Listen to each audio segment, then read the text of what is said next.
Police को धमकाने वाले नफीस के महल को बुलडोजर ने मिट्टी में मिलाया, मौलाना तौकीर की मदद करना पड़ गया भारी। पत्थरबाजी के बाद जिस घर में छुपकर बैठा था मौलाना तौकीर रजा, पूरी कोठी को कर दिया गया सील, पहुंचा बुलडोजर। कहां से आए थे नफीस के पास इतने पैसे, कौन कर रहा था पीछे से इंतजाम? रजा पैलेस में जब घुसे एक साथ 4 बुलडोजर। मौलाना तौकीर रजा के सबसे करीबी के महल को योगी के बुलडोजर ने खंडहर बना दिया है।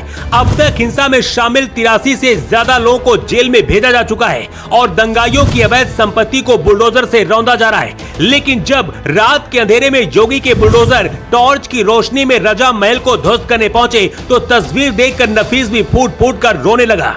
करोड़ों के पैलेस को 4 बुलडोजर एक साथ इस तरह से खंडहर बना दिया। योगी का नया ऑर्डर आया है जिसके तहत बरेली में हिंसा फैलाने के दौरान जो नुकसान हुआ है उसकी भरपाई भी दंगाई ही करेंगे।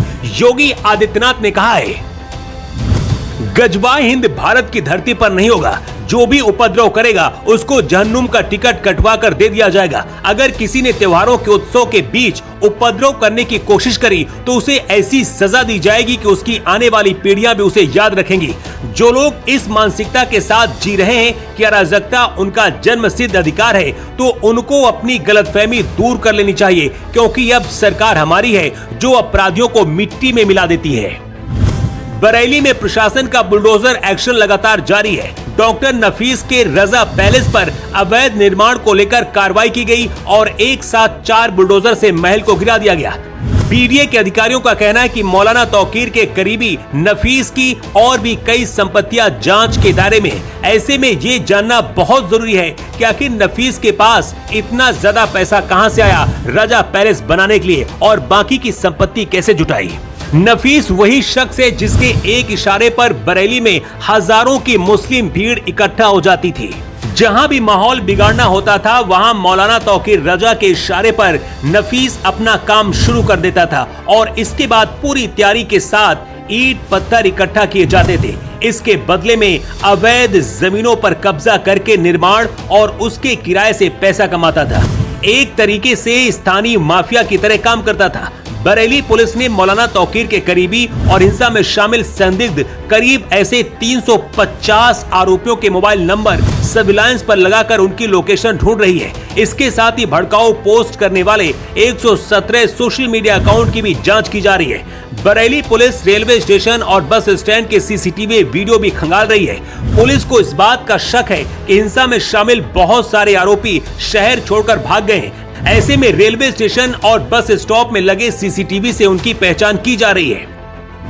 नफीस के साथ उसके बेटे को भी जेल भेजा गया है। मौलाना तौकीर रजा जो कहता था नफीस वही करता था। आइला मोहम्मद के पोस्टर हटाने के समय नफीस ने पुलिस के हाथ काट देने की बात कही थी।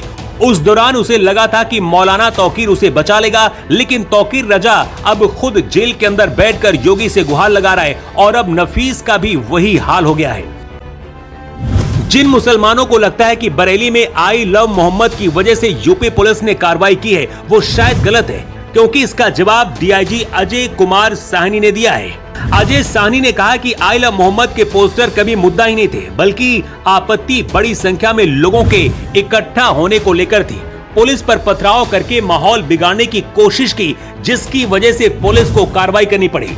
सबसे खास बात यह रही कि मौलाना तौकीर रजा ने पहले से कई विवादित बयान दिए, जिसकी वजह से ये बात योगी तक पहुंच चुकी थी और योगी ने बरेली पुलिस को बोल दिया था कि परमिशन लेने की जरूरत नहीं है। बरेली को सुलगाने की कोशिश करने वालों को उनकी भाषा में जवाब देकर कार्रवाई की जाए।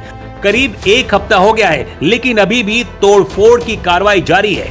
दिन रात बुलडोजर चल रहा है और पत्थरबाजों को बिलों से बाहर निकालकर मुर्गा बनाकर जेल में डाला जा रहा है। क्या ये कार्रवाई सही है? आप अपनी राय कमेंट बॉक्स पर लिखकर जरूर दें। Bureau report.